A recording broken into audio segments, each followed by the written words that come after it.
En Mateo 24, en los versículos 37 al 39, Jesús cuenta cómo los días en los que vivió Noé serían un reflejo del fin de los tiempos. En el día en el que el Hijo del Hombre se manifieste, la sociedad sería como en los días de Noé. Se cuenta cómo llevaban a cabo sus actividades diarias, se casaban, se daban en matrimonio, comían, bebían y no prestaban atención. A pesar de 120 años de predicación, no sabían que se avecinaba el diluvio.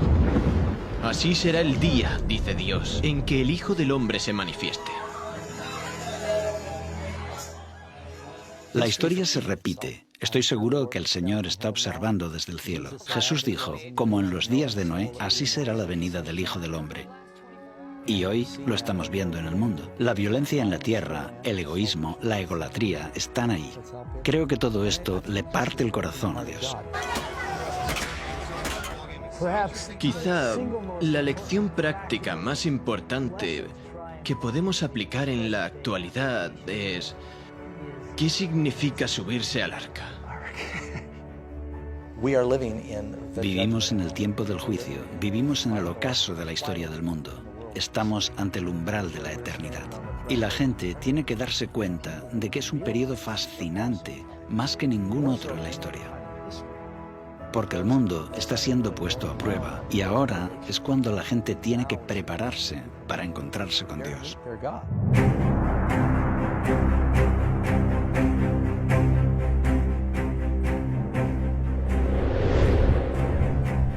Lo que ocurrió antes del diluvio volverá a suceder justo antes de la segunda venida de Cristo. Aquellos que no tienen una perspectiva, que no estudian el mensaje de las Escrituras, seguirán con su vida como hasta ahora y no verán venir el final.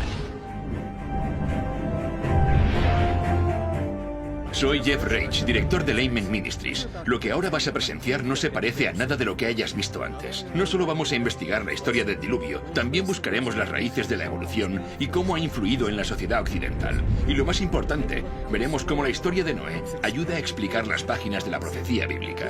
Esta es la historia de Noé y el diluvio, como nunca antes la habías visto.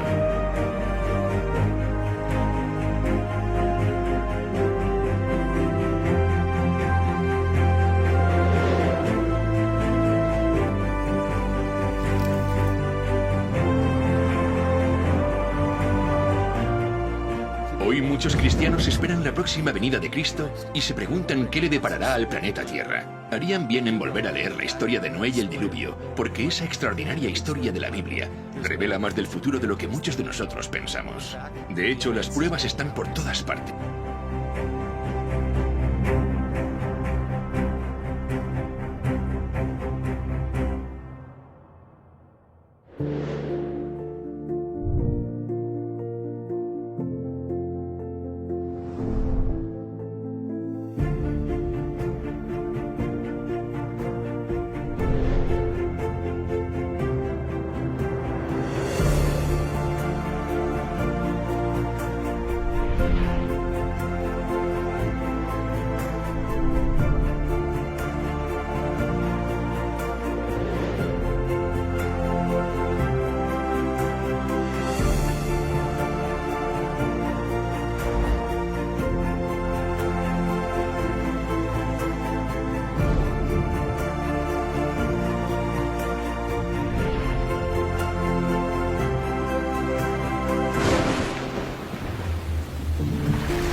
Dios es amor.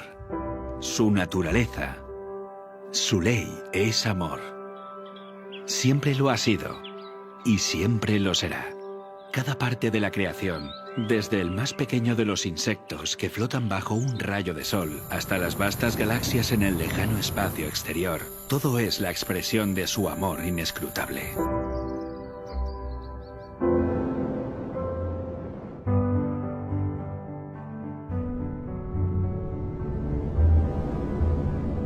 No cabe duda de que el mundo antes del diluvio hablaba del amor de Dios. Todo era absolutamente precioso. Su amor se expresaba en todo lo que se podía ver.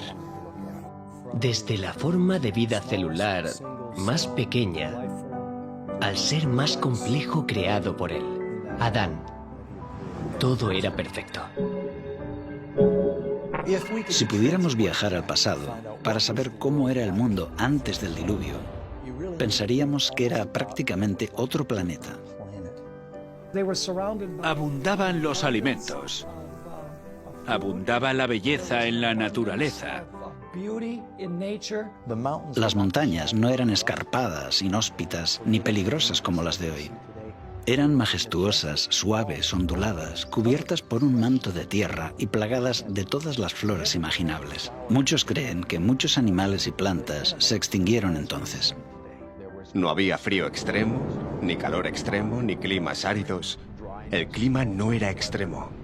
Y no había esas horribles tormentas que tenemos ahora. Los árboles estaban cubiertos de parras y pequeños zarcillos cargados de frutas que las envolvían en perfecto orden. En el Génesis se menciona cómo subía el agua. Era un vapor que regaba la tierra. El suelo se regaba por un sistema de riego automático. Según el capítulo 2 del Génesis, subía un vapor de la tierra. La lluvia era algo desconocido. Piedras preciosas, oro y plata abundaban en la superficie de la tierra. Describe un paraíso que, en muchos aspectos, era la biosfera perfecta que permitiría que tanto seres humanos como animales prosperaran. La esperanza de vida de las personas era muy larga, según la información que la Biblia nos da. Cuando Dios lo creó, dice, es bueno, bueno, muy bueno. Y frente a toda esa belleza, el hombre pecó. No tenía excusa, porque Dios ya le había provisto todo. Todo estaba en armonía. Y todo era perfecto. Resulta obvio que no vivimos en un mundo perfecto. De hecho, si consideramos que más del 70% de la Tierra está cubierta de agua, este planeta ni siquiera resulta demasiado acogedor para la vida humana. Además, hay lugares yermos y fríos, grandes desiertos, cordilleras. O bien fue así, o es que ocurrió algo que cambió fundamentalmente la superficie de la Tierra. El diluvio cambió por completo la geografía de la Tierra.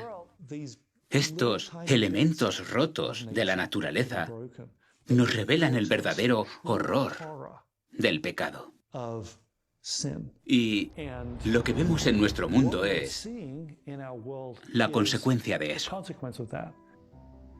El hombre empezó a buscar la felicidad en el egoísmo, el pecado y la maldad. Pero Dios, que es amor, dijo, aún quedan personas y deseo salvar a tantos como pueda. Voy a darles una advertencia. Si aún hay alguna posibilidad de redimirlos y acuden a mí, serán salvos. Y al crear el arca, creó un vehículo por el que podían salvarse. Y Noé era el mensajero de quien podían aprender. Dios nos está advirtiendo. Dios nos transmite mensajes proféticos. Darles la espalda será desastroso como lo fue en los días de Noé. La historia de Noé y el diluvio es en muchos aspectos una demostración literal de las profecías del Apocalipsis. Acompañadme a estudiar las profecías del Apocalipsis regresando a los días de Noé.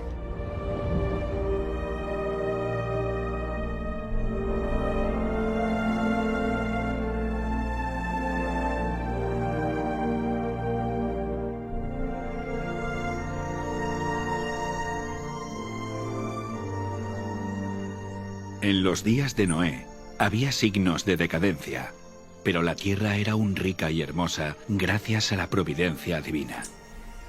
Las colinas estaban pobladas con árboles majestuosos que sostenían las parras cargadas de frutas.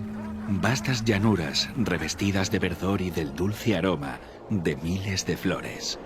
Los frutos de la tierra eran de una gran variedad y de una abundancia casi ilimitada. Los árboles superaban en tamaño, belleza y perfecta simetría a los más hermosos del presente. Su madera era fina y noble, muy parecida a la piedra y apenas un poco menos duradera que esta. Abundaban el oro, la plata y las piedras preciosas. La raza humana aún conservaba mucho de su vigor original. Solo unas pocas generaciones habían pasado desde que Adán tuvo acceso al árbol de la vida, y la vida del hombre aún se contaba en siglos.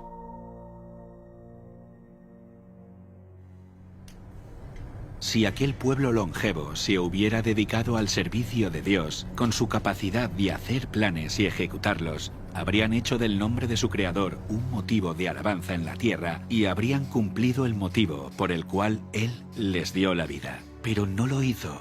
Había gigantes, hombres de gran estatura y fuerza, conocidos por su sabiduría, hábiles en la elaboración de las obras más maravillosas. Pero la culpa en que incurrieron al dar rienda suelta a su maldad fue proporcional a su destreza y habilidades mentales. A estos hombres antediluvianos, Dios los colmó de dones, pero usaron su ingenio para glorificarse a sí mismos y los transformaron en una maldición, al poner sus afectos en ellos mismos, en lugar de aquel que se los había dado. Utilizaban el oro, la plata, las piedras preciosas y las maderas selectas en la construcción de mansiones, y trataban de superarse unos a otros en el embellecimiento de sus moradas con las más hábiles obras del ingenio humano. Solo buscaban satisfacer los deseos de sus orgullosos corazones y se deleitaban en escenas de placer y maldad.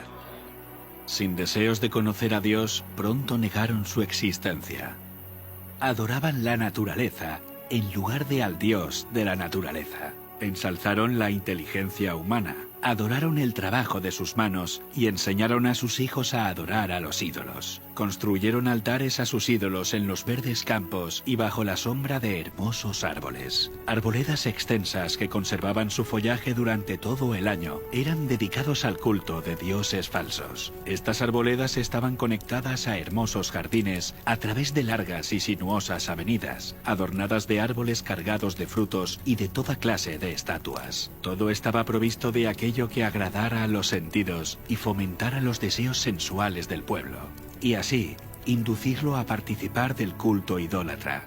Los idólatras de falsos dioses dotaron a sus deidades de atributos y pasiones humanas. Así, el modelo de carácter se degradó al nivel de la humanidad pecaminosa.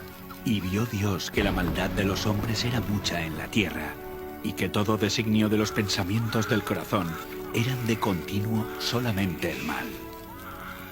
Y se corrompió la tierra delante de Dios, y estaba la tierra llena de violencia. Dios dio a los hombres los mandamientos como una ley de vida, pero violaron su ley, y el resultado fue todo pecado imaginable. La maldad de los hombres era abierta y temeraria, la justicia era pisoteada, y los gritos de los oprimidos llegaban al cielo. El mundo estaba en sus comienzos, pero la maldad se había hecho tan profunda y general que Dios no pudo soportarlo más. Y dijo: raeré de sobre la faz de la tierra a los hombres que he creado. Declaró que su espíritu no contendería para siempre con la humanidad culpable. Si no cesaban de contaminar con sus pecados el mundo entero y sus ricos tesoros, Él los borraría de su creación y destruiría todas las cosas que con tanto amor les había brindado. Acabaría con los animales del campo y la vegetación, que les suministraba abundante abastecimiento de alimentos, y transformaría la bella tierra en un vasto escenario de desolación y ruina.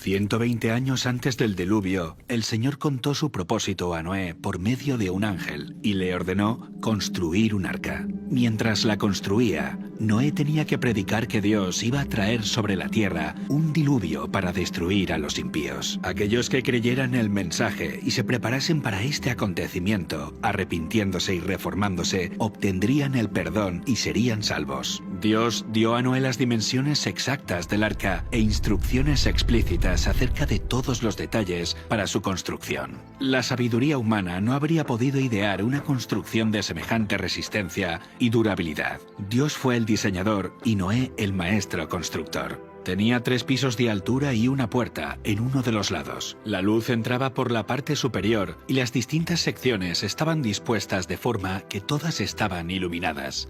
El material que se empleó en la construcción del arca fue el ciprés o madera de gofer, que resistiría al deterioro durante cientos de años. La construcción de esta inmensa estructura fue un proceso lento y laborioso. El arca por sí misma no hubiera podido resistir la tormenta que se avecinaba sobre la tierra. Solo Dios podía proteger a sus siervos de las aguas tempestuosas. Por la fe, Noé, cuando fue advertido por Dios acerca de cosas que aún no se veían, con temor preparó el arca en que su casa se salvaría, y por esa fe condenó al mundo y fue hecho heredero de la justicia que viene por medio de la fe. Mientras Noé daba al mundo su mensaje de amonestación, su trabajo daba testimonio de su sinceridad. Así su fe se perfeccionó y se manifestó. Dio ejemplo al mundo creyendo lo que Dios le había dicho. Todo lo que poseía lo invirtió en el arca. Mientras construía aquel enorme barco en tierra seca, multitudes de todas direcciones se acercaban para contemplar aquella extraña escena y oír las fervientes palabras de tan singular predicador. Cada martillazo dado en la construcción del arca era un testimonio para la gente. Aún así, no se arrepintieron delante de Dios. No quisieron renunciar a sus pecados. Durante el tiempo que aún quedaba hasta el diluvio, su fe fue puesta a prueba, pero no pasaron la prueba. Vencidos por la incredulidad reinante, se unieron a sus antiguos compañeros para rechazar el solemne mensaje. Algunos estaban plenamente convencidos y hubieran atendido las palabras de advertencia, pero eran tantos los que se burlaban y lo ridiculizaban que terminaron participando de ese mismo espíritu. No todos los hombres de aquella generación eran idólatras, en el sentido estricto de la palabra. Muchos decían adorar a Dios. Afirmaban que sus ídolos eran representaciones de la deidad y que a través de ellos la gente obtenía un concepto más claro del ser divino. Al tratar de representar a Dios mediante objetos materiales, cegaron sus mentes respecto a la majestad y el poder del Creador. Dejaron de ver la santidad de su carácter y la naturaleza sagrada e inmutable de sus requisitos. A medida que el pecado se generalizaba, este cada vez parecía menos grave y declararon que la ley divina ya no estaba en vigor, que era contrario al carácter de Dios castigar la transgresión, y negaron que sus juicios se dejarían sentir en la tierra.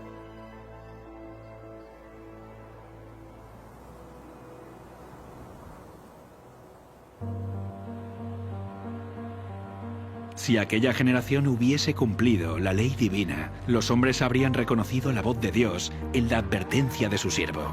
Pero al rechazar la luz, sus mentes se volvieron tan ciegas que realmente creyeron que el mensaje de Noé era un delirio. No fueron las multitudes ni las mayorías las que se colocaron de parte de lo justo. El mundo estaba en contra de la justicia y las leyes de Dios, y Noé fue considerado un fanático. El mundo se reía de la locura del iluso anciano. En lugar de humillar sus corazones ante Dios, ellos persistieron en su desobediencia y maldad, como si Dios no les hubiera hablado a través de su siervo. Pero Noé se mantuvo como una roca en medio de la tempestad. Rodeado por el desdén y el ridículo popular, se distinguió por su santa integridad y su fidelidad inquebrantable. Sus palabras iban acompañadas de poder. Su relación con Dios le proporcionaba la fuerza del poder infinito. Durante 120 años, su voz anunció a oídos de aquella generación acontecimientos que, según la sabiduría humana, estaban fuera de toda posibilidad. El mundo antes del diluvio razonaba que durante siglos las leyes de la naturaleza habían permanecido inalterables. Las estaciones se habían sucedido unas a otras en orden. Nunca antes había llovido. La tierra se había regado por una niebla o rocío. Pero con su obstinada resistencia a los reproches de la conciencia, aquella generación llenó la copa de su iniquidad y maduró para la destrucción. Su tiempo de gracia estaba a punto de concluir. Noé había seguido fielmente las instrucciones que había recibido de Dios. El arca se había terminado como el Señor había dictado, e hizo provisión de alimentos para hombres y animales. Y entonces el siervo de Dios hizo su última solemne súplica a la gente. Con anhelo indecible, les rogó que buscaran refugio mientras aún era posible encontrarlo.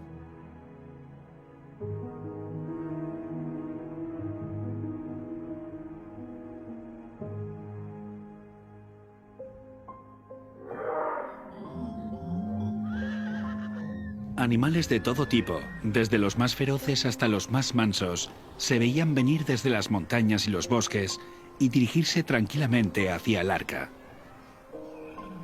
Se oyó un ruido como de un fuerte viento, y he aquí los pájaros, que venían de todas direcciones en tal cantidad que oscurecieron los cielos. Entraban en el arca en perfecto orden. Los animales obedecían a Dios, mientras que los hombres no lo hacían. Guiados por santos ángeles, de dos en dos entraron con Noé en el arca, macho y hembra, como mandó Dios a Noé, y los animales limpios, de 7 en 7. El mundo contemplaba maravillado, algunos hasta tenían miedo. Llamaron a los filósofos para que explicaran aquel extraño suceso, pero fue en vano, era un misterio que no podían comprender. Dios ordenó a Noé: entra tú y toda tu casa en el arca, porque a ti he visto justo delante de mí en esta generación. El mundo había rechazado las advertencias de Noé, pero su influencia y ejemplo habían sido una bendición para su familia. Como recompensa a su fidelidad e integridad, Dios salvó con él a todos los miembros de su familia.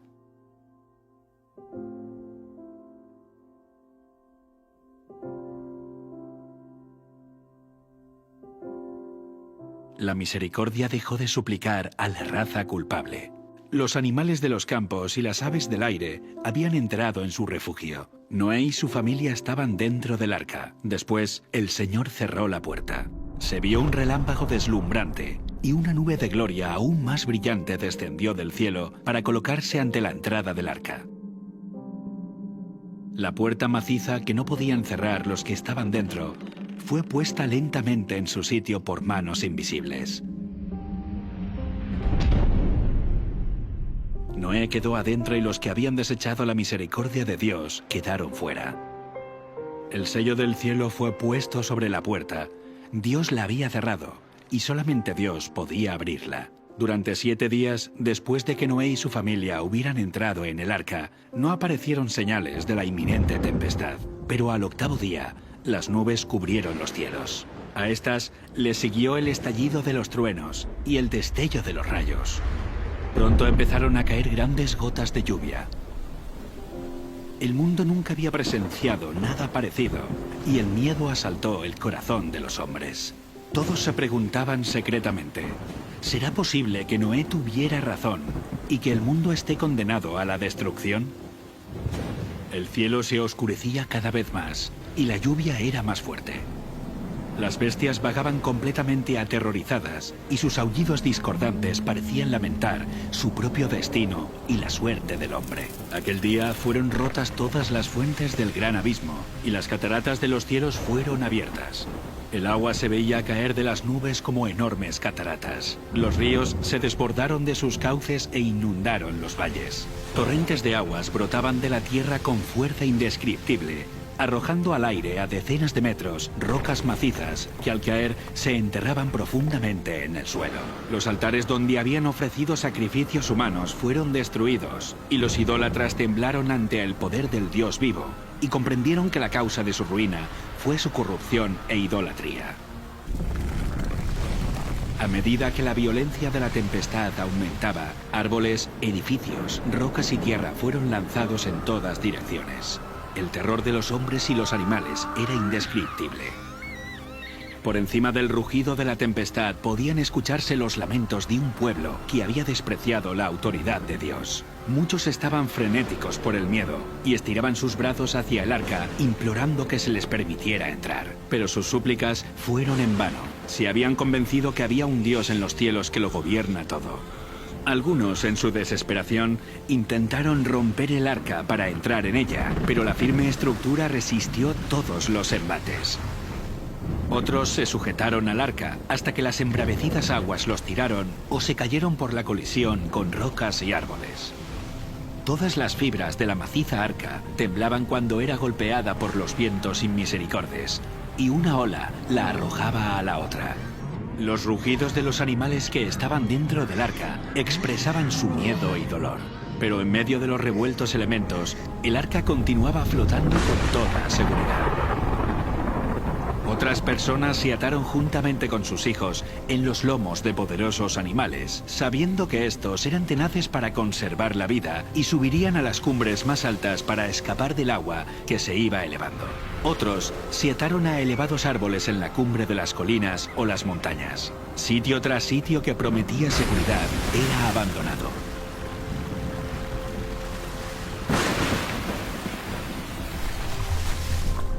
A medida que las aguas subían más y más, la gente huía a las elevadas montañas en busca de refugio.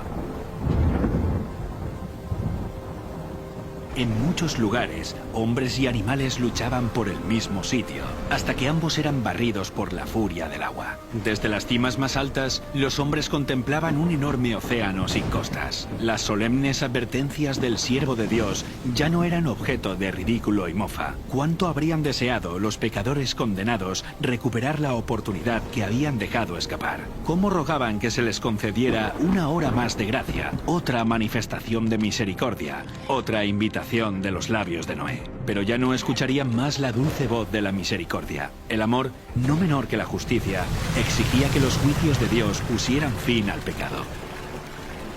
Las aguas vengadoras barrieron el último refugio, y los que habían despreciado a Dios murieron en las oscuras profundidades. Por la palabra de Dios, el mundo de entonces pareció anegado en agua. Pero los cielos y la tierra que existen ahora están reservados por la misma palabra, guardados para el fuego en el día del juicio y de la perdición de los hombres impíos. Otra tormenta está por venir, y el pecado y los pecadores serán destruidos. Dios es amor. Aún así hay un límite de tiempo para soportar la maldad. Vimos que Dios envió una inundación de agua para limpiar la maldad de aquella época. Pero nos queda una pregunta. ¿Podría haber habido una catástrofe mundial sin que hubiera dejado evidencias de que realmente ocurrió? El diluvio universal es más que una historia en un libro. Está escrita en la tierra. Y estas evidencias físicas permanecen como testigos y son un aviso para nosotros. Comencemos investigando el juicio.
Una de las características únicas y más hermosas del Gran Cañón son los estratos sedimentarios de diferentes colores que están en las paredes del cañón a lo largo de kilómetros.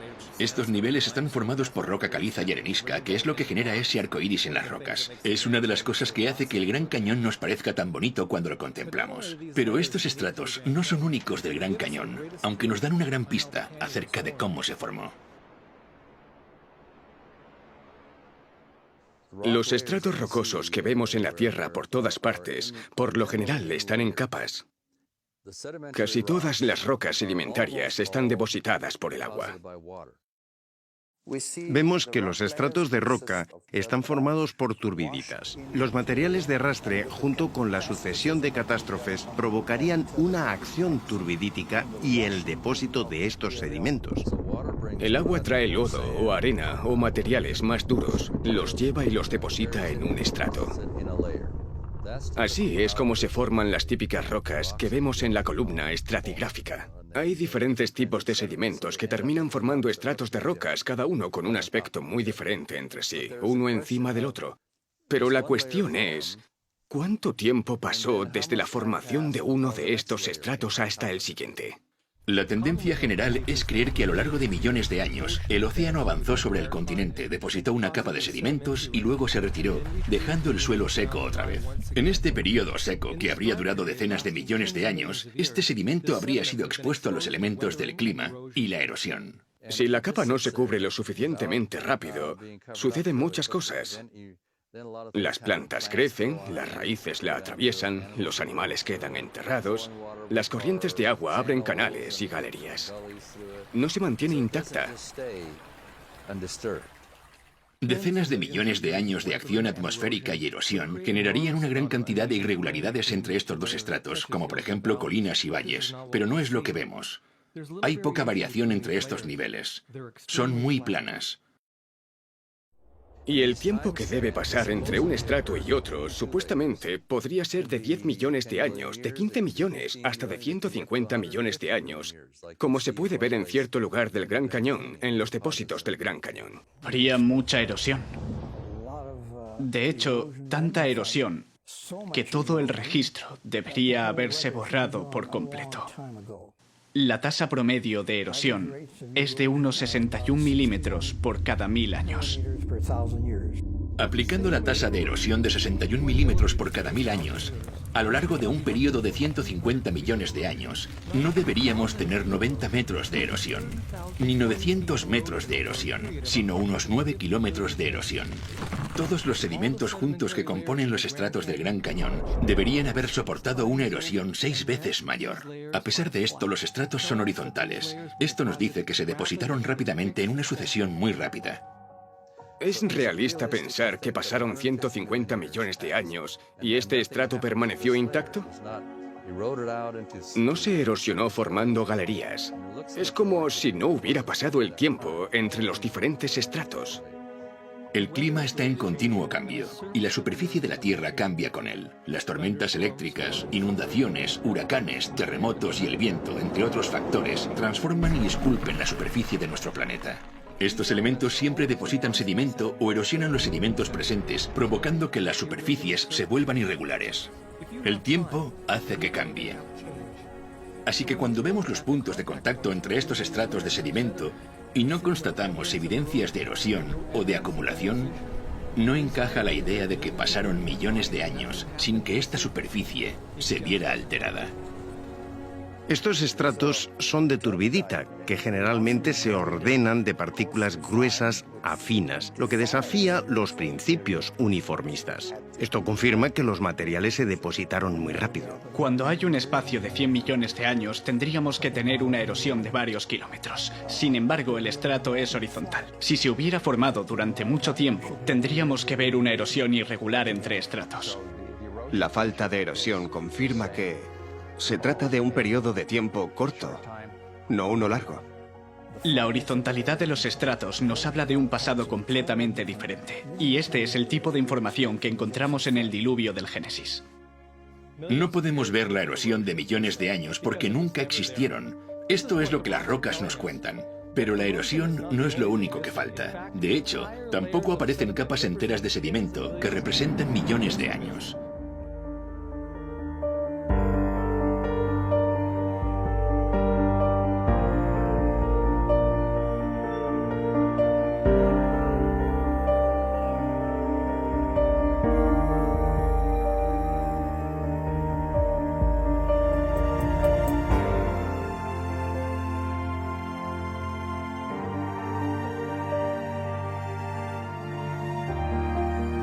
Aquí en el Gran Cañón puedes ver que detrás de mí está esta roca que es ligeramente rojiza. Es arenisca coconino. Está justo encima de esta más oscura de aquí que se llama ermitaño pérmico. Aquí falta un estrato de sedimento entre la arenisca coconino y el estrato ermitaño pérmico, llamada la formación Schnebly Hill. Aquí podemos ver la arenisca coconino con color más tenue y por debajo de esta se encuentra la formación de Schnebly Hill, que faltaba en el Gran Cañón. Debajo de la formación Schnebly Hill está el ermitaño pérmico, aunque más oscurecida, por la vegetación del valle. Esta es la formación Schnebly Hill. Son más de 240 metros de roca, que corresponderían a 6 millones de años. Y el problema que tiene la ciencia es que no puede quitar ese estrato de piedra, porque en la mente del geólogo moderno, cada estrato está asociado a un periodo de tiempo. Eliminar un estrato de roca significa que tenemos que quitar ese periodo de tiempo. La solución para ello sería, que los niveles inferiores se formaron. Los que faltan deberían estar ahí porque el tiempo ha transcurrido igual. Pero justo en esa zona la erosión ha debido hacer desaparecer toda la capa hasta el estrato anterior sin que hayan quedado huellas. El siguiente estrato se habría depositado encima. El problema con eso es que el contacto es totalmente horizontal con la lámina de un vidrio sobre otra, sin que hayan quedado evidencias de esos patrones de erosión que mostrarían una degradación o desgaste profundos. No tenemos ninguno de estos escenarios. ¿Por qué las grandes eras geológicas son un desafío? Porque no hay evidencias de erosión. La formación de Snebly Hill no se encuentra entre estos dos estratos y no hay ninguna evidencia de erosión.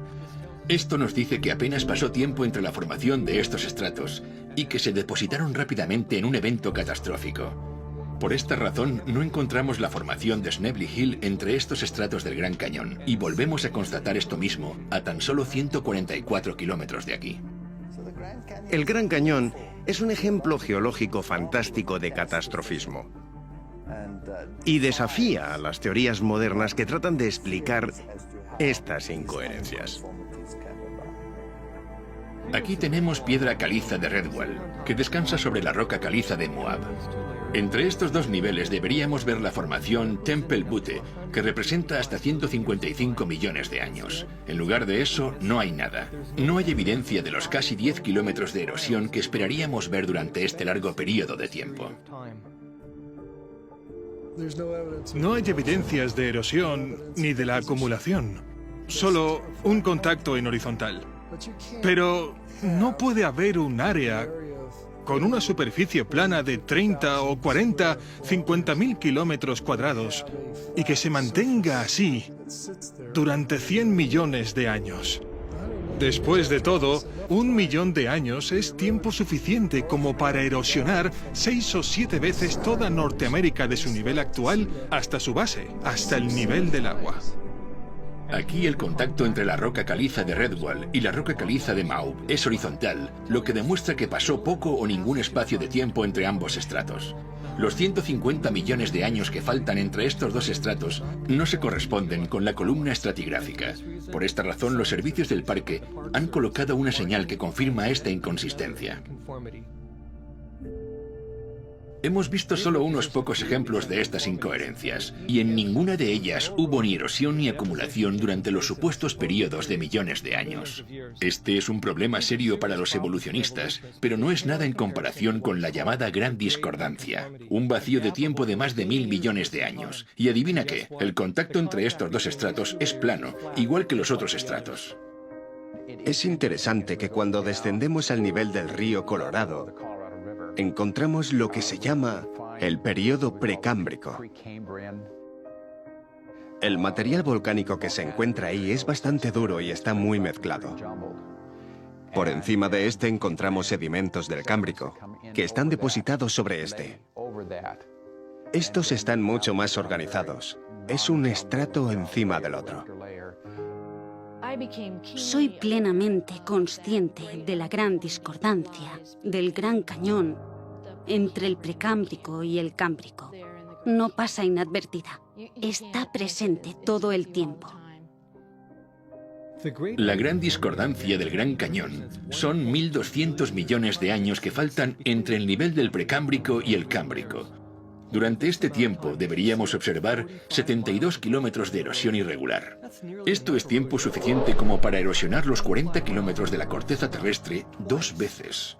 Pero el nivel cámbrico yace horizontal sobre el nivel precámbrico.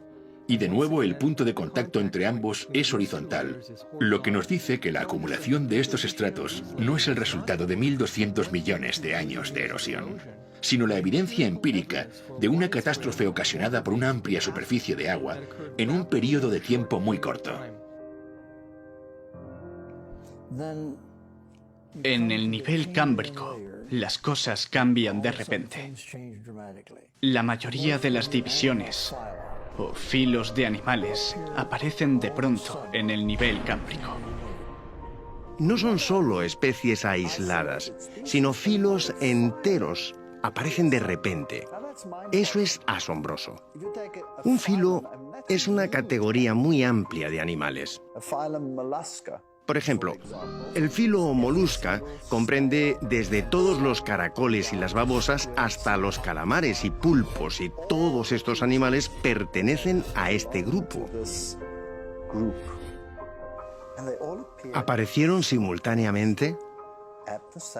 ¿Al mismo tiempo?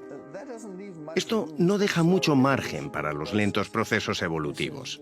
Aquí hay un problema grave para la evolución. Los evolucionistas son conscientes de ello y lo llaman la explosión cámbrica.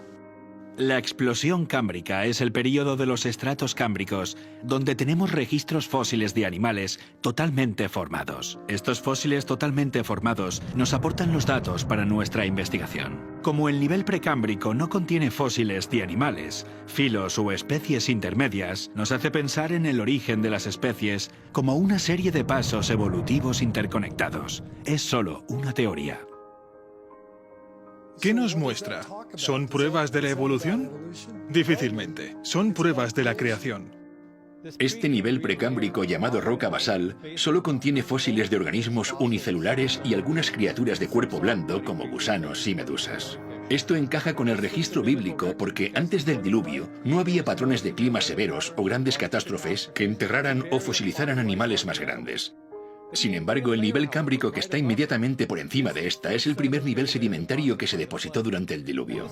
Es por eso que vemos que es aquí donde aparecen de pronto los animales, filos completamente formados. No hay evidencias de especies intermedias o lentos procesos evolutivos, porque esto nunca sucedió. Estos estratos de sedimentos en el Gran Cañón no son evidencia de la evolución. Son testimonios imparciales de un diluvio catastrófico. Cuando vemos el tamaño de estos depósitos, nos muestran que este diluvio catastrófico fue a escala mundial.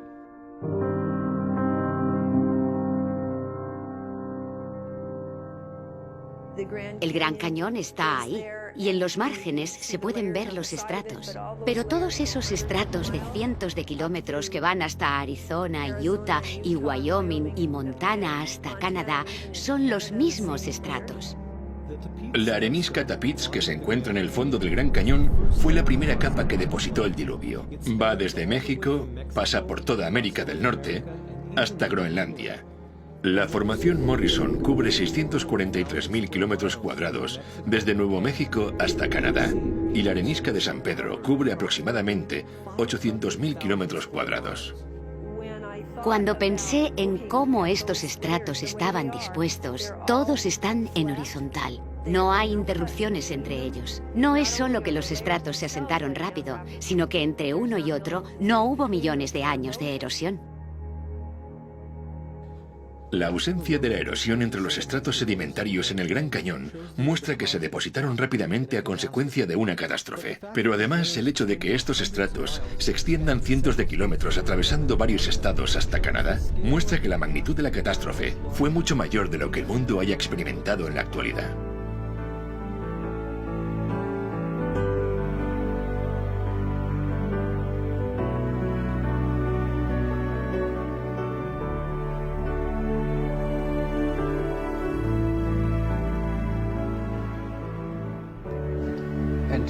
Tenemos evidencias de un diluvio universal cuando observamos los sedimentos, estudiando su estructura, en los fósiles encontrados en esos sedimentos y, ¿por qué no?, también en lo que llamamos la columna estratigráfica.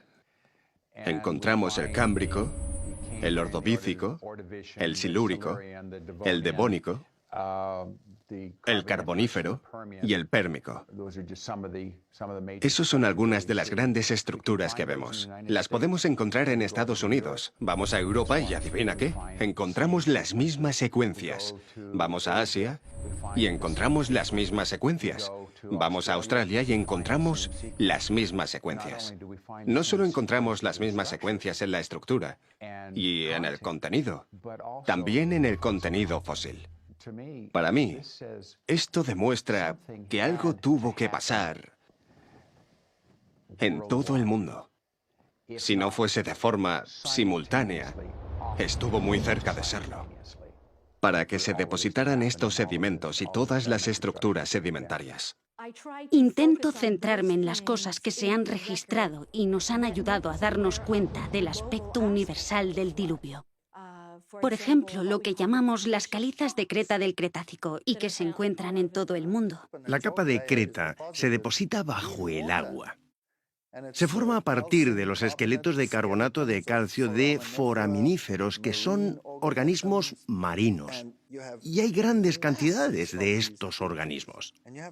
Este estrato se extiende en todo el continente y de continente a continente. Y solo pueden depositarse estando bajo el agua. Por lo tanto, todo el mundo debió estar bajo el agua al mismo tiempo. Estas son pruebas tan convincentes de un diluvio universal que realmente uno necesita de mucha imaginación para contemplarlo como una serie de avances y regresiones periódicas del mar. Y esos son solo un tipo de depósitos que nos dicen que sucedieron cosas de escala mundial, porque tenemos Creta en varias partes del mundo y todas ellas están en la misma posición dentro de la columna geológica. Encontramos que están sobre arena que contiene hierro, que llamamos arenisca glauconítica. Y encontramos la arenisca glauconítica en Inglaterra. Podemos encontrar el mismo estrato de calizo en Estados Unidos, en Alabama. Podemos encontrarlo en Australia.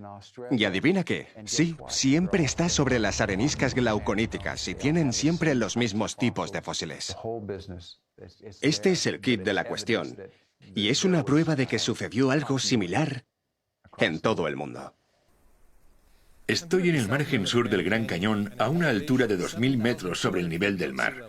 Estoy aquí sobre lo que llamamos la formación de roca caliza Kaibab. Esta roca caliza se encuentra en toda Nevada, Utah, Arizona e incluso tan lejos como el estado de California, y está repleta de fósiles marinos. El hecho de que encontremos aquí fósiles marinos nos dice que este estrato debió formarse rápidamente, porque es la única manera de que se produzca la fosilización. Hay ciertos tipos de formaciones de roca caliza. Algunas formaciones de rocas calizas características del Gran Cañón y de otras áreas durante el Paleozoico se encuentran también en Europa y Asia y en otras partes del mundo. Estas rocas calizas son muy típicas porque están distribuidas por todo el mundo. En los estratos hay cosas que aquí son características y que están en todo el mundo. Un poco más arriba se aprecian otras características iguales en todo el mundo y un poco más arriba las rocas presentan otras características homogéneas en todo el mundo y así podríamos seguir. Hay muchos ejemplos de esto. Pero ¿por qué están en todo el mundo? La mejor forma de explicarlo es mediante una catástrofe a nivel mundial. La extensa distribución de caliza de Creta y otras capas sedimentarias se corresponde con lo que se esperaría ver en una catástrofe mundial. Pero los fósiles considerados con frecuencia como pruebas de la evolución, en realidad son evidencia de la historia del diluvio del Génesis. Encontrar los mismos fósiles en las mismas capas, en todo el mundo, es otro punto destacado que da consistencia al relato de un diluvio universal, un fenómeno mundial. Y cuando vemos los registros fósiles, encontramos fósiles más pequeños, menos complejos en el fondo. Y conforme subimos por la columna estratigráfica, encontramos una complejidad cada vez mayor.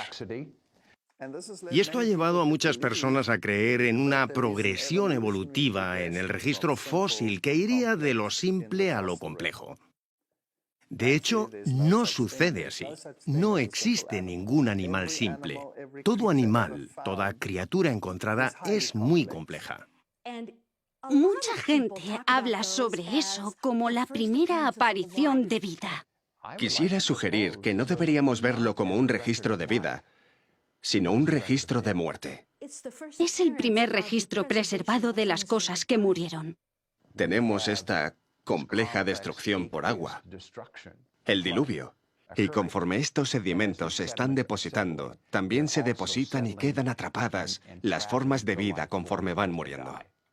De más sencillos a más complejos a más complejos. Es obvio que si cubres un medio con turbidita, los seres que viven en el fondo quedarán enterrados en el fondo. Los que nadan en un nivel superior quedarán enterrados en un nivel más alto. y los que están en la parte superior los encontraremos arriba. Eso es exactamente lo que vemos. Encontramos que los peces están fosilizados en su posición de nado, algunas veces con comida en su boca. Es una muerte instantánea. Los fósiles solo se forman cuando se entierran con rapidez. Para tener un entierro rápido se necesita una catástrofe, una avalancha de barro provocada por lluvias intensas o por un diluvio. El hecho de que haya tantos fósiles en todo el mundo o en los mismos estratos demuestra un entierro rápido a escala mundial. Otra pista que señala que esto fue el resultado de un diluvio universal es el hecho de que estos animales fueron arrastrados a los llamados cementerios fósiles por corrientes muy fuertes. Cementerios fósiles.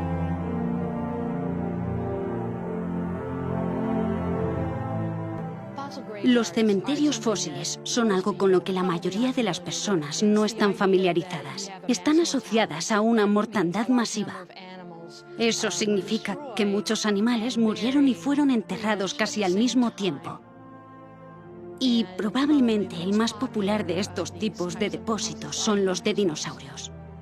Pero hay zonas de concentración que siempre me han hecho pensar. Tenemos que entender cómo se comportan los sedimentos. Tal vez se trataba de zonas bajas y esos animales fueron arrastrados y depositados en una depresión, de manera que las aguas que movían estos cuerpos los concentraron ahí. Encontramos este tipo de cosas en todo el mundo. Por ejemplo, hay estratos en el centro de Utah con braquiópodos. Los braquiópodos son como las almejas. Hay, quién sabe, millones de estos organismos formando estos estratos. Eso es un cementerio fósil, una cantidad de fósiles desmesurada. En este momento estoy trabajando en un yacimiento óseo en Wyoming, donde tenemos restos de 10.000 dinosaurios o más. Esto verdaderamente nos habla de una catástrofe. No se forman yacimientos óseos sin que haya una catástrofe. Al menos en nuestro yacimiento encontramos que los huesos no están como esperaríamos que estuvieran si un grupo de animales hubiera muerto en un periodo de tiempo muy amplio. En lugar de eso, los huesos están desarticulados y organizados según su tamaño. Hay huesos grandes al fondo y huesos pequeños arriba. Y la única manera de que esto pase es que toda esta gran cantidad de restos fueran transportados como si una corriente los arrastrara hacia las aguas más profundas y los huesos se clasificaran conforme se iban moviendo. Por ejemplo, la cuenca Karoo es enorme y los dinosaurios y las criaturas están orientados según la dirección de la corriente del agua. El pensamiento moderno diría que estos animales debieron depositarse en cuencas de ríos y después se esparcieron prácticamente por todo el continente. Eso sería un río gigante. No es algo que suceda hoy en día. Habría que imaginarse un mundo completamente diferente en el pasado. Hay tantas cosas que apuntan hacia un diluvio universal.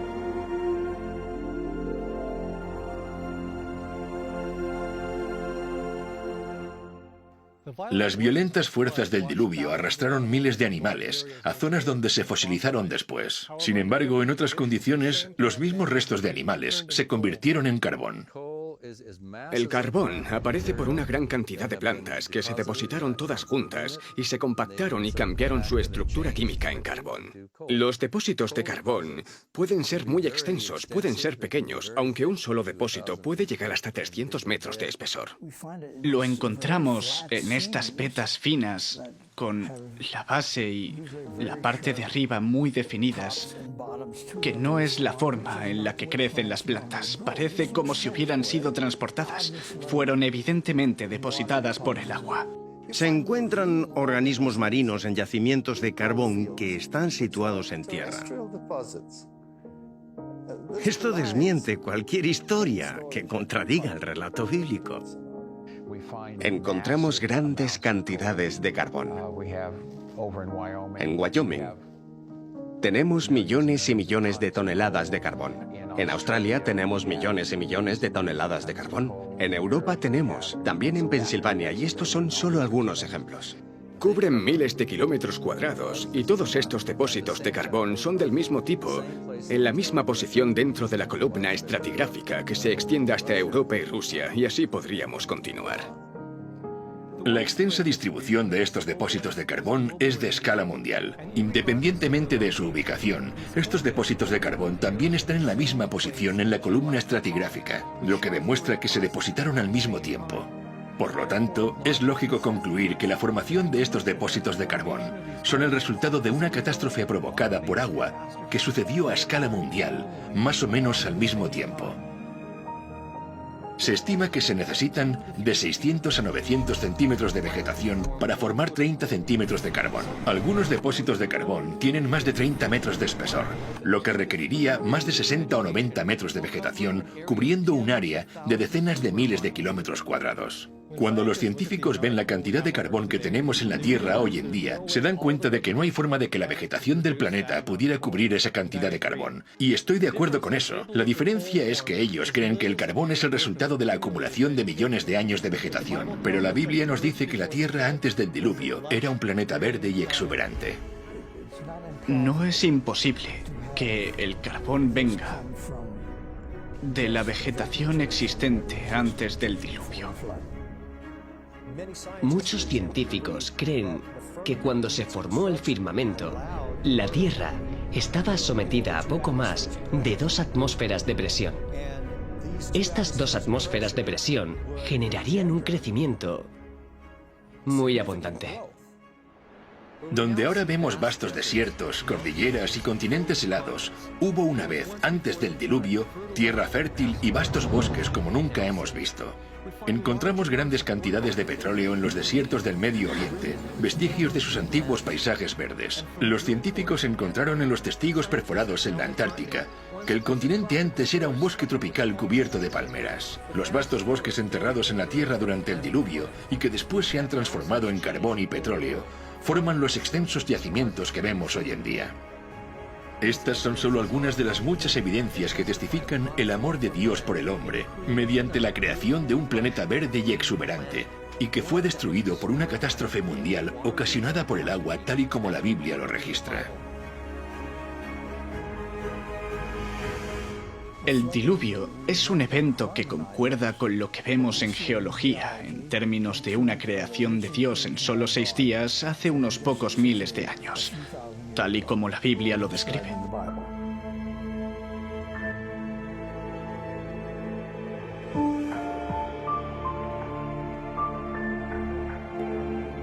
Hay tantas evidencias que no es posible investigarlas todas en tan poco tiempo, pero mirando a gran escala todo el panorama, vemos que la Tierra nos habla por sí misma.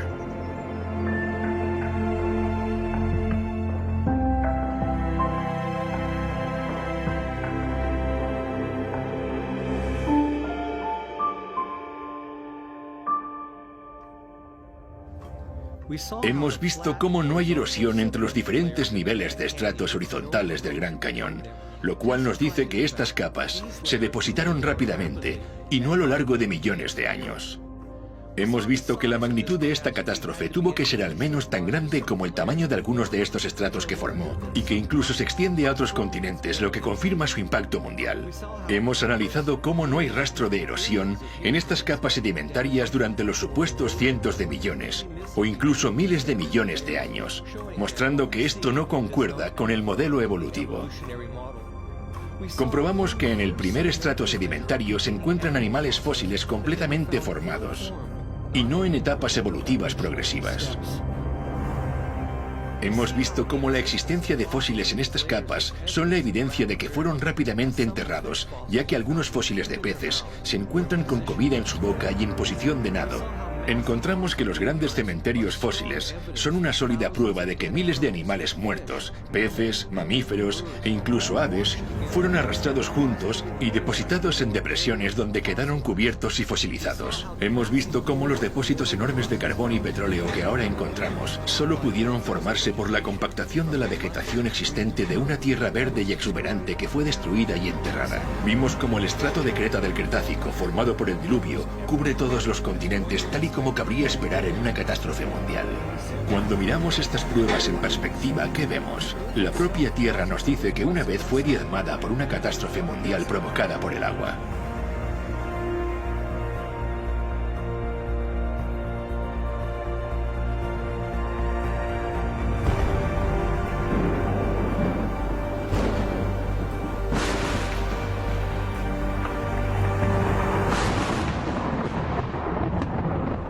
fuego habla a la tierra y ella te enseñará. Los peces del mar te lo declararán también. ¿Qué cosa de todas estas no entiende que la mano de Jehová la hizo?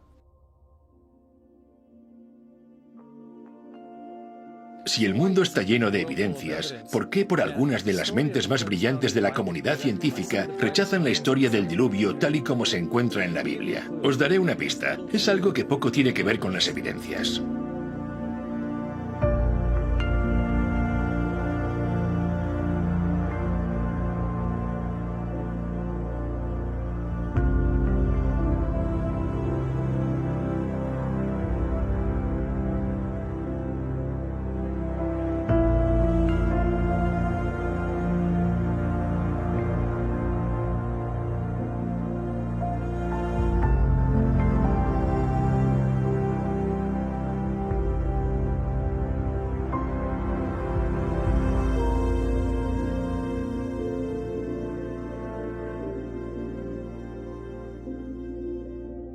La Biblia nos da una explicación de la historia.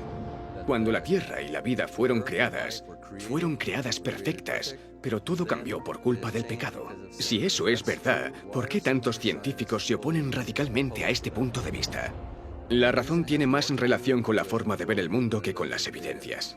Dejar a un lado las creencias religiosas no resuelve el problema. El prejuicio no es un problema religioso, es un problema humano. No importa lo que profesemos, tanto si yo digo que soy cristiano y rechazo la biología evolutiva, como si soy un evolucionista y rechazo el cristianismo, o si me encuentro confundido en algún punto intermedio. En cualquier caso, todo lo que hacemos, todo lo que vemos, todo lo que decimos y comprendemos, nuestra visión del mundo, cómo formulamos nuestras ideas, nuestros pensamientos a partir de lo que vemos y conocemos del mundo alrededor de nosotros, se ven afectados inalterable e inevitablemente por estas dos visiones. La visión del mundo tiene una fuerte influencia en lo que percibimos y el tipo de preguntas que nos hacemos.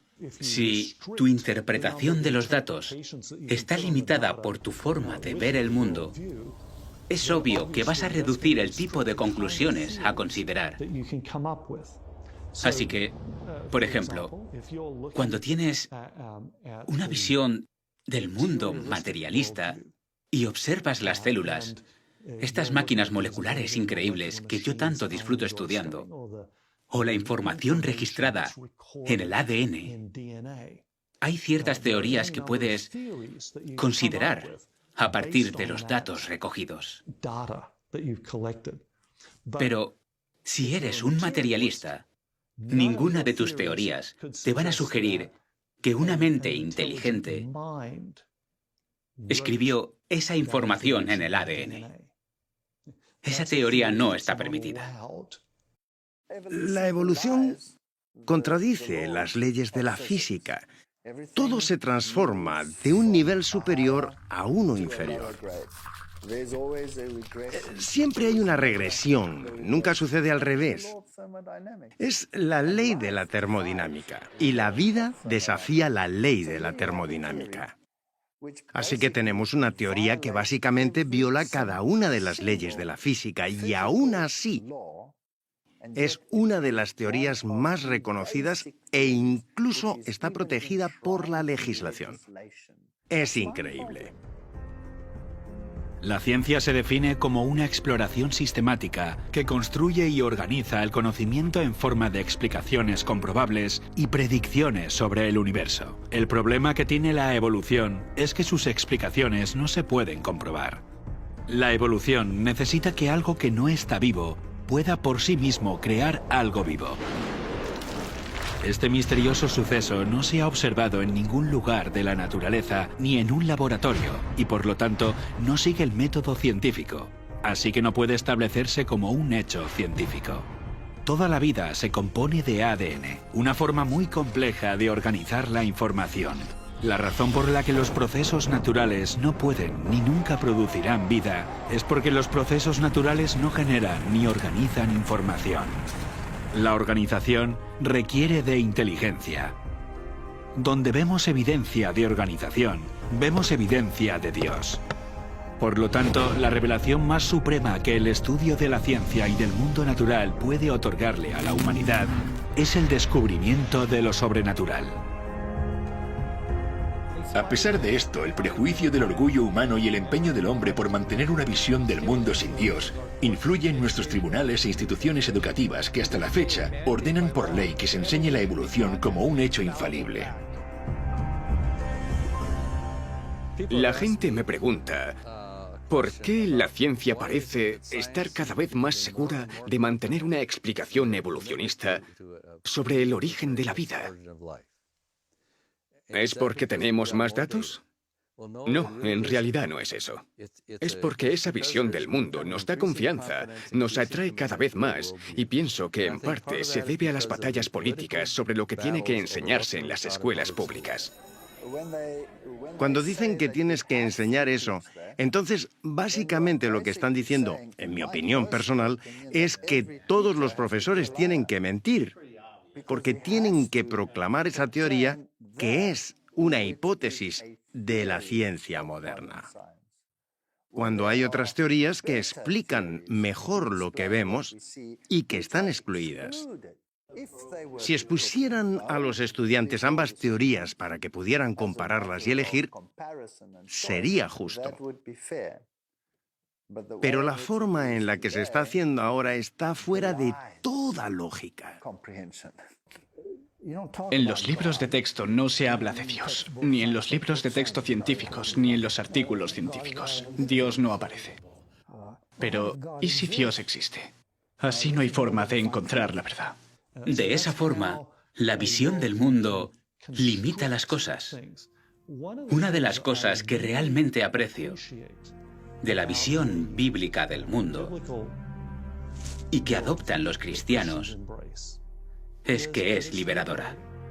No podemos decir que toda la realidad es solamente lo que podemos ver físicamente. No hay nada que nos diga que esa es la única realidad. Prefiero un enfoque más amplio. Incluyamos a Dios dentro de las posibilidades y volvamos a mirar las evidencias científicas. Las evidencias científicas apuntan a Dios. Cuando alguien dice, bueno, no me voy a involucrar con la religión o con la Biblia porque no es ciencia, creo que está siendo innecesariamente limitado y elimina la posibilidad de investigar algo que puede ser real.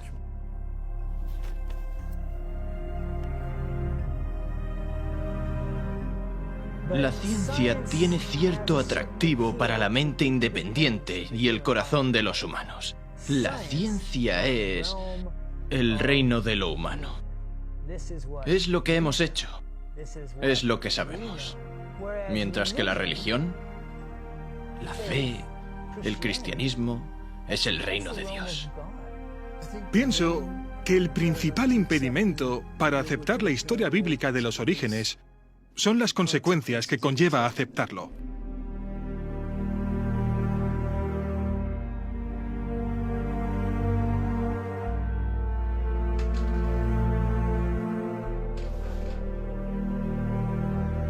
El problema de poner a Dios dentro del debate es que inevitablemente nos recuerda la cuestión de la responsabilidad moral. Decir que hay moralidad en el paradigma evolutivo es engañarse a uno mismo. No puedes creer en un ser supremo y otros seres inferiores sin que esa relación tenga que definirse de alguna manera. Intuitivamente, reconocemos que esa es la ley moral. Es posible que no nos sintamos bien cuando somos examinados bajo esa luz. Así que para escapar del concepto de juicio, para escapar de la responsabilidad moral, hay una tendencia natural a querer olvidar al Creador.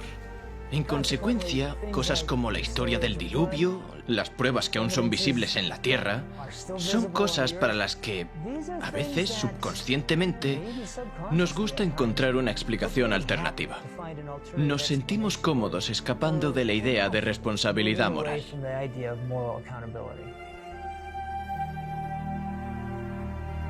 Eliminar la responsabilidad moral implica reescribir la historia del mundo, y esto es precisamente lo que ha ocurrido. Se adoptó una nueva visión del mundo, en particular una visión del mundo que no incluía la historia del diluvio, intentando así eliminar el juicio de Dios y en consecuencia toda responsabilidad moral. Pero ¿cómo es que tuvo éxito una visión tan radicalmente distinta? La oportunidad perfecta surgió hacia el final de la Edad Media.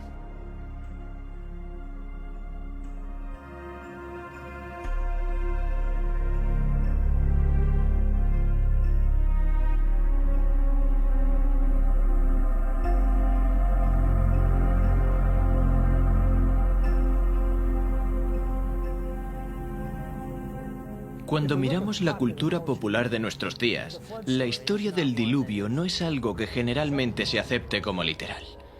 Así que es muy fácil decir que nadie cree en eso.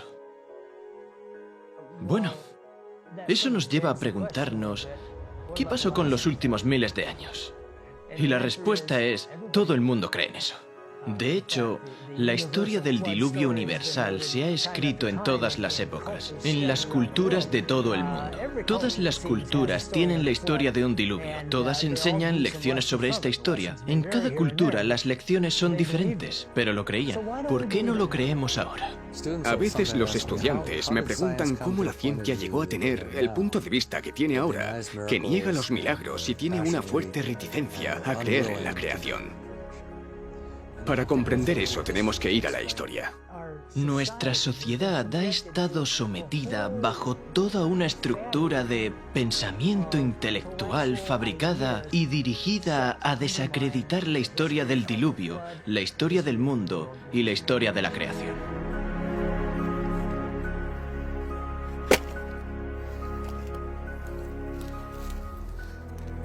El gran encubrimiento, ocultando el juicio.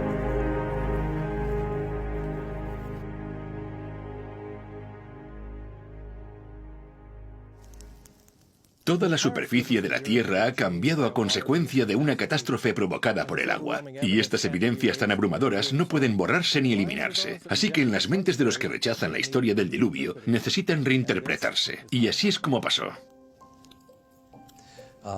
Durante toda la Edad Media, algunos sectores de la sociedad eran muy autocráticos y dogmáticos y perseguían a la gente, lo que hacía que la vida fuera muy difícil para las personas. Los reprimían.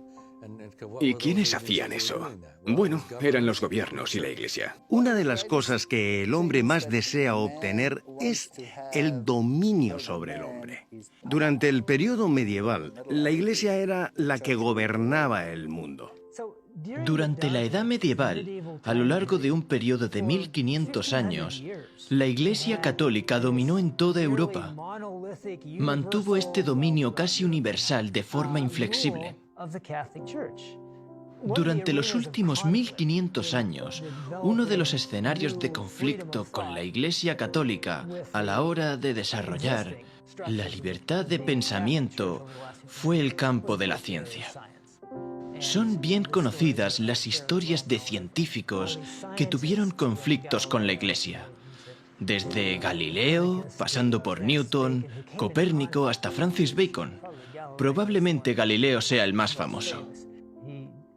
Promovió el heliocentrismo. El Sol era el centro y todos los pequeños planetas dando vueltas. Pero a la Iglesia no le gustó por diferentes ideas filosóficas. Poner la Tierra como el centro era importante desde el punto de vista filosófico. Era una marca de perfección en la creación de Dios, y no fue popular la idea de que la Tierra no estaba donde se suponía que estaba y que los otros planetas no daban vueltas en círculos perfectos. La Inquisición llamó a Galileo, lo puso bajo arresto domiciliario, lo amenazó con severos castigos, posiblemente la muerte. Por desgracia, muchas veces recordamos esta historia para mostrar que entre el cristianismo y la ciencia hay un antagonismo que no se puede resolver. Esto no es lo que deberíamos aprender de esta lección, porque cuando vemos las enseñanzas de la Iglesia durante el medievo, en muchos casos no tiene nada que ver con lo que dice la Biblia. El mundo ha estado sometido a un pensamiento religioso muy rígido. Y cualquier cosa que se saliera de ese esquema tan restringido se consideraba que iba en contra de la verdad, en contra de Dios, contra la Biblia, y debía ser eliminado por la fuerza mediante la acción de la Inquisición y con la pena de muerte. Finalmente, se llegó a un punto en el que la gente estaba cansada de eso. Estaban hartos de eso. La Iglesia perdía credibilidad por culpa de eso, por la manera en la que trataban a la gente. Los gobiernos, la gente estaba harta de cómo los gobiernos los habían tratado, y esto hizo que los eruditos comenzaran a desvincularse de la autoridad y de estas instituciones autocráticas. Se veía a Dios como un Dios vengativo, que acechaba en el bosque esperando a que el transgresor hiciera algo mal. Y los reyes gobernaban no con amor, sino con codicia. Controlaban no por amor, sino a través del miedo. Y esto incluía a la Iglesia. Al ver que este poder abusivo había prevalecido en Europa, rechazaron rotundamente a la Iglesia católica. Y claro, según su forma de pensar, esto significaba que habían rechazado definitivamente el cristianismo. Eso hizo que la sociedad se volviera más atea. Y la mentalidad del hombre es, bueno, ¿cuál era esta fuerza que me restringía? La fuerza que restringe cualquier expansión de la mente es Dios. Así que deshagámonos de Él, deshagámonos de Dios para que podamos crecer intelectualmente. Eso es lo que sucedió en la Revolución Francesa. En lugar de someter a las masas a sus dogmas en sumisión ciega, el trabajo de Roma dio como resultado convertirlos en infieles y revolucionarios. Consideraron que su avaricia y crueldad eran fruto de la Biblia y no aceptarían nada de eso. Roma había malinterpretado el carácter de Dios y ahora los hombres rechazaban a la Biblia y a su autor. Esto automáticamente desencadenó en la Revolución Francesa y la total anulación del poder de la Iglesia que se había mantenido sobre la gente por más de 1000 años. En la Asamblea Nacional de Francia, la turba revolucionaria declaró que solo se rendiría culto a la razón. Presentaron a una mujer hermosa adornada con un manto azul y la proclamaron la diosa de la razón. Encumbraron a la diosa de la razón. La razón tomó el lugar de la fe en Dios. Llevaron a esta mujer en carruaje a Notre Dame, destruyeron la iglesia y predicaron semanalmente el ateísmo. Los franceses respondieron a los siglos de opresión y persecución que habían sufrido por parte de la Iglesia Católica, estableciendo una nueva forma de gobierno. En lugar de una nación con una visión cristiana del mundo, aunque distorsionada y dominada por la Iglesia Católica, a la sociedad se le inculcó una visión ateísta del mundo, desprovista de cualquier influencia cristiana, y a esto se le llamó la Ilustración. No querían tener nada que ver con Dios. Veían a Dios como un tirano. Se forzaba a la gente a creer. Así que quitemos ahora a Dios de la ecuación. Y eso ocurrió en la Revolución Francesa. Pasamos de un punto donde Dios era el centro a hacer que todo se basara en la razón. El ateísmo surgió en Francia con mucha fuerza. Mira lo que pasó en Francia. Se quemaba la Biblia, se destruía. Y a esto lo llamaron la era de la Ilustración. Así que aparece esta ilustración que elimina por completo a Dios. Los sacerdotes católicos fueron excluidos de todos los estamentos de la sociedad francesa y fueron los que sufrieron la tasa de mortalidad per cápita más alta. Los ánimos estaban muy revueltos y se volcaron en contra de la Iglesia. En la mayoría de los casos, eso significó que renunciaron al cristianismo. En un esfuerzo por defender la ciencia y la razón como los nuevos ideales de la sociedad, los esfuerzos de las corrientes ateas se enfocaron en descristianizar Francia durante el período conocido como el Reinado del Terror. Se capturó y ejecutó a los sacerdotes. Las iglesias y los monumentos religiosos sufrieron vandalismo o fueron destruidos. La palabra santo se eliminó de las señalizaciones de las calles. Se prohibió el culto a Dios. Quemaron públicamente la Biblia al grito de guerra de los infieles franceses que decían «aplasten al despreciable», refiriéndose a Cristo y lo que su iglesia representaba. Muchos fueron asesinados mientras oraban de rodillas y sus cuerpos eran abandonados mientras caían en sus mismos lugares de adoración. En los bosques donde se reunían los cristianos se colgaban cadáveres de los árboles y estaban esparcidos por todas partes. Todo esto perteneció al movimiento ateo llamado la Ilustración, y quienes deseaban destronar a la Iglesia Católica de siglos de tortura y matanza ahora hacían los mismos crímenes. La culminación de los eventos que provocó la Ilustración y luego la Revolución Francesa parecían indicar la muerte del cristianismo. Todo pasó como lo hubiera querido Satanás. Su política es el engaño, y su propósito es traer al hombre dolor y miseria, para desfigurar la obra de Dios, estorbar sus planes divinos de benevolencia y amor, y así causar dolor en el cielo. De esta forma, mediante las artes del engaño, lleva al hombre a culpar a Dios como si toda esta miseria fuera resultado de los planes del Creador. Cuando el pueblo descubrió que el romanismo era un engaño, optó por hacerle creer que todas las religiones eran engañosas y la Biblia una fábula. Parecía como si el papado fuese a morir. La sociedad era libre de considerar una alternativa diferente, digámoslo así. Esta era de la Ilustración, este libre pensamiento, fue en realidad el inicio de lo que llamamos la ciencia moderna. Este movimiento no dependía de ninguna autoridad. Esto sucedió en el periodo que llamamos la Ilustración. Ya no tienes nada que te ate. Puedes explorar. Puedes empezar a observar. Y puedes empezar a usar la razón humana. De hecho, la gente comenzaba a desconfiar de los gobiernos y de la Iglesia. Querían pensar por sí mismos y lograr mayor libertad para el hombre. Y esta libertad se reorientó en muchas direcciones que incluyen romper con la idea de que Dios existe. De no ser por la Revolución Francesa y la idea de que Dios no está involucrado en el proceso y la razón sustituye a Dios, el pensamiento evolucionista no habría encontrado un suelo fértil donde crecer. En la nueva generación de científicos que estudian la Tierra, los más notables son Lyell y Darwin. Surgieron en el siglo XIX. Charles Lyell fue un geólogo que introdujo por primera vez el concepto de que había grandes periodos de tiempo en el desarrollo de las características geológicas y después escribió la obra Principios de Geología. Este punto de vista geológico que Lyell expone en su libro se conoce como uniformismo. El uniformismo establece que los procesos que se han desarrollado y que han ocurrido en el pasado son semejantes a los que tenemos ahora.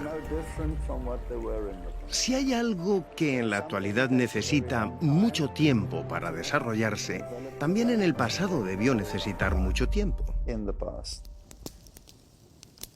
El uniformismo es en lo que se basan para hablar de millones de años tan importantes para la teoría evolucionista.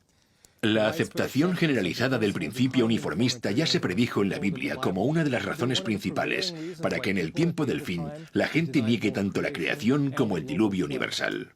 En los postreros días vendrán burladores, andando según sus propias concupiscencias, y diciendo, ¿dónde está la promesa de su advenimiento? Porque desde el día en que los padres durmieron, todas las cosas permanecen así como desde el principio de la creación. Es por eso que el uniformismo enseña que todas las cosas han seguido con el mismo ritmo desde el principio.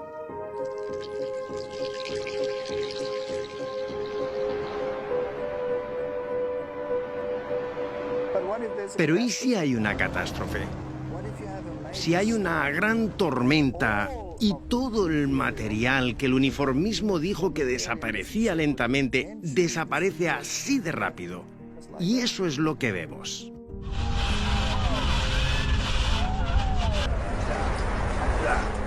La percepción de que las cosas permanecieron iguales desde el comienzo de la creación es una filosofía que Dios advirtió que caracterizaría el sistema de creencias en los últimos días, y se nos advierte que esta actitud llevaría a las personas a ignorar voluntariamente que el mundo de entonces pereció anegado en agua. La profecía dice que ignoran voluntariamente, lo que significa que serían reacios a considerar toda evidencia acerca del diluvio. Y es precisamente así como Charles Lyell describió su punto de vista. Cuando Lyell escribió sobre los fósiles dijo: no podemos explicar su posición actual a causa de un diluvio universal. Aborrezco profundamente a los más grandes académicos, los principios en los que construyeron sus fundamentos en el aire y que todo se basa en un milagro.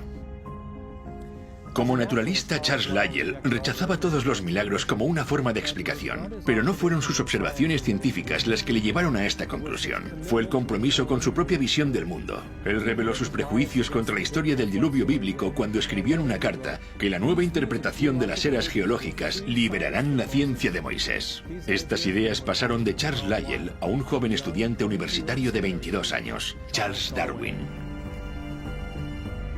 Cuando se comisionó a Charles Darwin para viajar en el Beagle, uno de los libros con los que viajó fue el libro de Charles Lyell, Principios de Geología.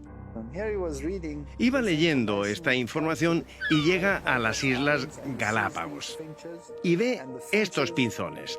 Y estos pinzones eran tan variados que entonces se le ocurre que obviamente estos pinzones han tenido que evolucionar de una sola pareja que llegó a las islas y todas las variedades evolucionaron a partir de ese momento. Y resulta que los planteamientos geológicos encajan con esto. Esto debió haber tomado su tiempo. Y las ideas de Lyell empiezan a calar. Entonces piensa, si esta variedad que veo aquí se desarrolló y cambió con el tiempo mediante la selección natural, entonces Dios no creó nada. Charles utilizó las ideas de Lyell sobre las grandes eras geológicas y las aplicó a la biología. De esta forma dio a la evolución algo de lo que antes carecía, un mecanismo científico con el cual operar. A Darwin se le ocurrió una nueva teoría, la de la selección natural, y fue un bombazo. Eso fue lo que le dio credibilidad. Ahora hemos encontrado un mecanismo que puede explicar este cambio a lo largo de grandes periodos de tiempo. Más adelante, Darwin se convirtió en un amigo cercano de Lyell y algunos dicen que fue la persona que más influyó en la vida de Darwin. Darwin opinó sobre la visión de Lyell acerca del diluvio y dijo: Lyell está convencido de que ha conseguido hacer temblar la fe en el diluvio con mucha más eficacia sin haber dicho palabra en contra de la Biblia que si lo hubiera hecho de otra forma. A mediados del siglo XIX, las cosas empezaron a cambiar. Hacia finales de ese mismo siglo, la comunidad científica empezó a excluir a Dios de sus interpretaciones. Ahora, Dios había sido expulsado del abanico de explicaciones de la comunidad científica. He aquí solamente esto he hallado, que Dios hizo al hombre recto, pero ellos buscaron muchas perversiones. La teoría de la evolución se ha convertido en el fundamento de nuestra sociedad en todo el mundo, y los resultados catastróficos de esta creencia pueden verse en todas partes, en la negación de la responsabilidad moral, en la negación de Dios y por lo tanto, en la negación del diluvio. Pero la evolución, más que ninguna otra creencia, ha llevado a la sociedad a un nivel de maldad como el que existía en los días de Noé.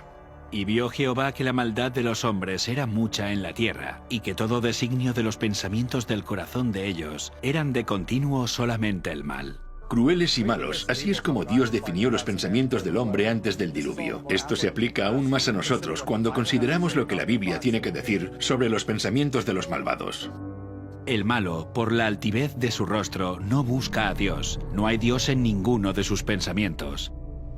Cuando la Biblia dice que no hay lugar para Dios en sus pensamientos, lo que está diciendo es que Dios está totalmente ausente en su mente. En los días de Noé había mucha maldad en la tierra. Era una sociedad sin Dios que no le buscaba ni tampoco pensaba en él. Con esto en mente podemos ver el total cumplimiento de la profecía de Jesús, tal como sucedió en los días de Noé. Así será el día en que el Hijo del Hombre se manifieste.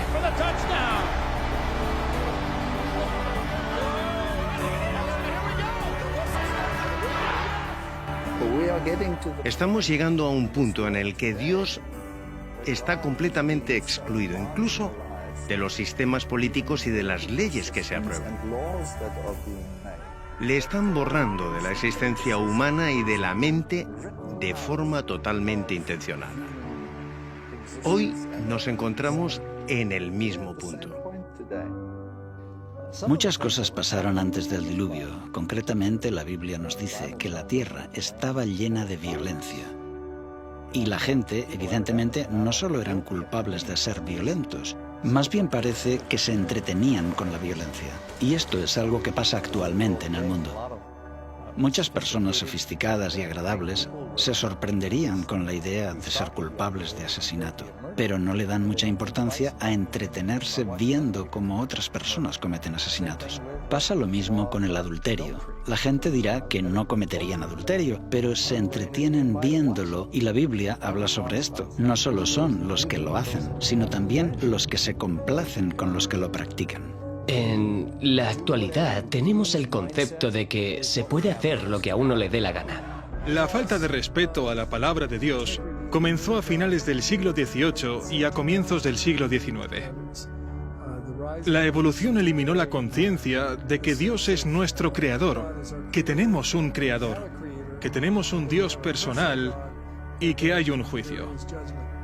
Si crees en la evolución, es absurdo creer en un juicio. Pero si no creemos que en el pasado Dios provocó el diluvio, ¿por qué voy a creer que Él va a destruir el mundo con fuego? No tiene sentido. Así que si puedo hacer que niegues el diluvio, básicamente conseguiré que niegues la destrucción eterna del mundo tal y como lo conocemos. Mientras nuestra cultura globalizada se aleja de la idea de que hay unos principios morales absolutos y nuestra cultura evita adoptar un modelo moral, vemos cómo se incrementa el sufrimiento, el crimen y la miseria de forma proporcional hasta el punto de que ni siquiera se respeta la vida misma. Mientras las cosas siguen empeorando en nuestro mundo, se hace evidente por qué es necesario un juicio justo y por qué también fue necesario en los días de Noé. El mal se había fomentado hasta el punto que ya no hubo solución. Habría continuado a ese nivel para siempre, lo que habría supuesto un universo de miseria eterna. ¿Quién querría vivir en un universo como ese durante toda la eternidad? Si ves a los padres ante las tumbas de sus hijos y la agonía y el dolor que esto conlleva, debe haber un juicio. Y es por eso que Dios ha marcado un límite para evitar que la humanidad fuese sepultada sin que quedaran testigos del amor de Dios y del propósito original de la creación, el de vivir en paz, armonía y amor juntos con Dios. Fue entonces que Dios tuvo que intervenir para que no se perdiera la historia acerca del amor de Dios. Así que Dios tuvo que intervenir. Dios es amoroso, Dios es paciente, pero como le dijo Moisés, aunque es paciente y ofrece abundante perdón y misericordia, no tendrá por inocente al culpable. Hay un tiempo para el juicio. Y el Señor dijo, no contenderá mi espíritu con el hombre para siempre, porque ciertamente él es carne, mas serán sus días 120 años. El texto dice que hubo 120 años de avisos y súplicas. El juicio no vino así como así, aunque los que prefieren ignorar que Noé lo advirtió durante los 120 años que estuvo predicando, pueden pensar que sí lo hizo. El juicio siempre ha estado atenuado con la misericordia, pero la misericordia no impide el juicio. Llegará el momento cuando la lluvia caerá. Y Él destruyó el mundo con un diluvio. Y esta destrucción es la garantía de que vendrá otro juicio después de este. Y la Biblia dice que el siguiente juicio será por fuego. Y no vendrá en forma de diluvio de nuevo. Puede haber inundaciones intermitentes, pero el juicio final será por fuego. por lo cual el mundo de entonces pereció anegado en agua. Pero los cielos y la tierra que existen ahora están reservados por la misma palabra, guardados para el fuego en el día del juicio y de la perdición de los hombres impíos. En los días de Noé, el mundo fue bautizado por agua. Segunda de Pedro 3 dice que cuando el Señor regrese, será bautizado con fuego. Después de esto, Él hará un cielo nuevo y una tierra nueva. Podemos decir que después del bautismo por agua en los días de Noé, la tierra nació de nuevo. Pero Dios protegió a Noé y a su familia. En la segunda venida también habrá un bautismo de fuego y Dios protegerá a su pueblo. El mismo mensaje que tenemos en el libro de Génesis se predicará de nuevo en el tiempo del fin.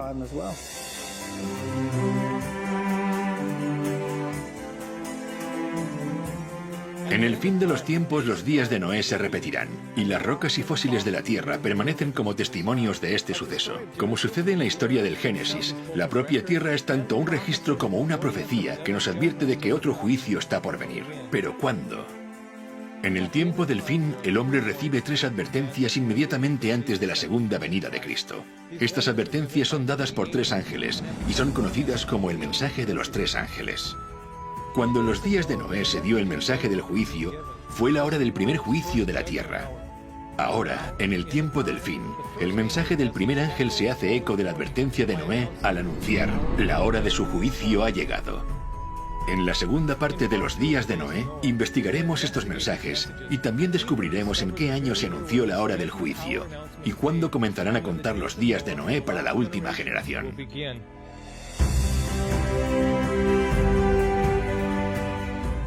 La historia del arca es prácticamente un paralelo al mensaje de los 3 ángeles.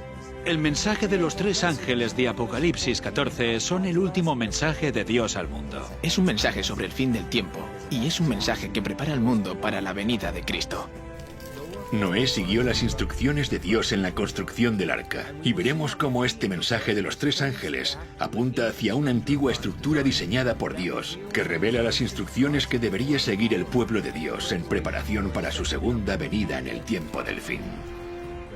El mensaje del primer ángel nos dirige hacia la verdad. El mensaje del segundo ángel nos muestra la falsificación. Y el mensaje del tercer ángel dice: elige. Y Noé exhortó a que la gente decidiera. Así que, decide. Haz tu elección, pero debes saber que esta decisión es definitiva. La hora del juicio viene. Hace tiempo que la gente está siendo advertida, porque Dios ama al hombre y quiere salvarlo. Dios volverá a ver la maldad del hombre y dirá que los pensamientos de su corazón y su mente son de continuo solamente el mal, y Él traerá de nuevo el juicio. Este es un mensaje de advertencia, es un mensaje de amor, pero también es un mensaje que avisa de un juicio inminente.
Cuando conocí la verdad bíblica, también fue el momento de tomar una decisión.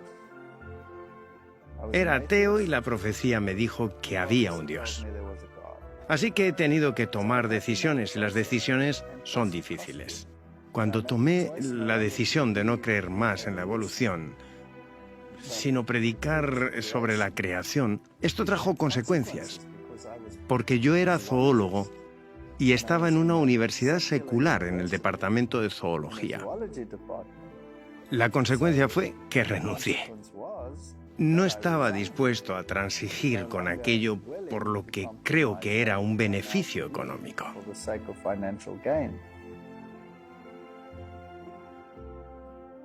¿Sabes? Para mí hay muchas cosas que dan valor y solemnidad a la historia del diluvio. Una de ellas es que tú no puedes esperar a que el mensaje se haga popular. Si realmente necesitas aceptar la verdad, no importa lo que está haciendo el resto del mundo. Alguien dijo una vez que una idea tonta sigue siendo una idea tonta aunque millones de personas la crean. Y aunque Noé representaba a una minoría, ahora está claro que estaba en lo correcto. Y Dios cuida a las personas que siguen firmes aunque la verdad no sea popular. Mi fe cristiana no depende de la ciencia que practico. Aún así, uno no puede evitar preguntarse, si Dios es el autor de ambas, ¿no deberían entonces coincidir? ¿Por qué no coincide el mundo natural con la explicación bíblica? Estoy deseando ver cómo hacemos ciencia de calidad y avances en relación a nuestro conocimiento del mundo, usando la Biblia como punto de partida. Esto me ha motivado y ciertamente ha hecho crecer mi confianza en la palabra de Dios. Y doy gracias por eso.